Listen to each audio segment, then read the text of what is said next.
it going, Coach? Great, doing well, Mark. How are you doing today? Good, pretty good. Yeah, good to see you. So you guys, you just finished up your season. We did. Had your ups and downs, but for the most part, it was a pretty good season. It was. We had some things really go our way this season. Overall fell a little bit short of our goals, but I think it was a real good positive growth opportunity for our guys. All right. So, Coach, so as we're heading into the off season and into next year, tell me what was the most frustrating thing you had to deal with this year that you would like to eliminate going into? Sure. Well, I absolutely love seeing these young men grow, develop as players. But then that brings in one of the most frustrating things about my job is when I have a player or two on the team that doesn't always give their best effort, in practice. And I think sometimes with some of that loafing, we don't always achieve our full potential as a team over the course of a season. Right.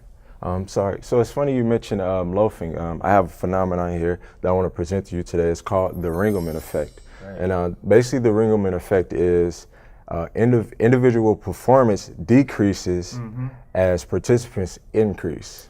So where you say, you may have, guys loafing or not going as hard, that's becoming present as, more and more guys are. That's interesting. That makes sense. All right. So, and to illustrate that, okay, so let's say, you may have some parts in practice where you may be doing one-on-one, or you may be doing closeout. So as you have one participant here,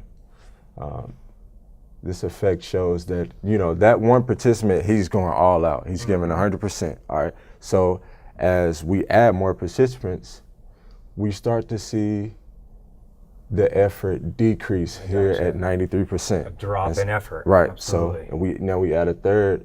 Generally speaking, we add a third one. We see a decrease here down to 85%. Now here's the catch: as we add 8 or more participants, now we have guys. Wow. Not even giving half. Wow. A sharp drop. Right. We have guys not giving half as much of an effort. That makes sense. So and this curve here.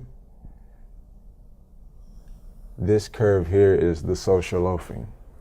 That's interesting because as you mentioned that's kind of exactly what's sort of playing out on the team. When we're playing 5v5, I can get every guy on the team to buy in, maybe except for that one player. And he's not giving his best effort. But I'll tell you what's so interesting about that is if we have 3v3, everybody's giving their best effort. Or even one-on-one, you got guys battling it out. That's true. That is very true. So, so Mark, as you explain that to me, that makes complete sense to me.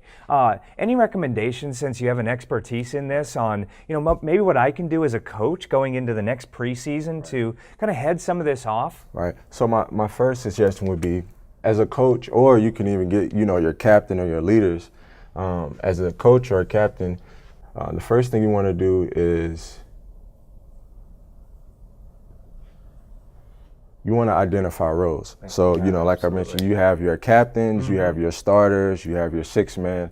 You want to get those guys that's even at the end of the bench. You want them to identify their roles and let them know that, hey, you're just as needed, or you're just as imperative as the next guy. That makes sense. I mean, certainly because, for example, if I have Timmy on the team who, he's not a starter, he's more of a bench player where I really need him to come off the bench in key situations and play extremely hard on defense. So you're saying that if I can get him to buy into that role, that he's a solid defensive player who gets lots of steals and really emphasize that at practice, you feel like that will help Timmy and give more effort throughout practice. Right. So, whether Timmy is playing, 5 minutes, 10 minutes, or whatever, you want to, hey, Timmy, these 5 minutes are key. If Timmy can come in and guard the best player on the opposing team, that can take you guys from bridging a gap or even, expanding your lead. Sure. Well, what other ideas do you have, Mark?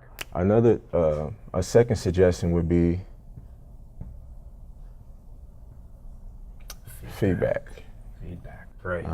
So, as I was taught, growing up, if you worry when a coach isn't talking to you. You know what I'm saying? So if you got a coach, riding you, or hey, you should do this, you should do that. That feedback will ignite something in the player to perform better. Sure, absolutely. And I'm big as a coach on giving that verbal feedback. But we also have an excellent manager on our team that keeps a lot of great stats. So I love being able to give the players some of that, some of those stats after the game, some of the quantitative stats on, how they were doing in the game. So for Timmy in this case, being able to show when he's giving his best effort, what that's doing for his steals per game. Right. That's awesome. That's with great. the stats, I mean, they say numbers don't lie. So. That's true. That is true. Well, Mark, I loved what you presented with the Ringelmann Effect and how that explains, kind of like you said, that social process of how people give less effort as the group size increases, and your recommendations for kind of heading off that social loafing with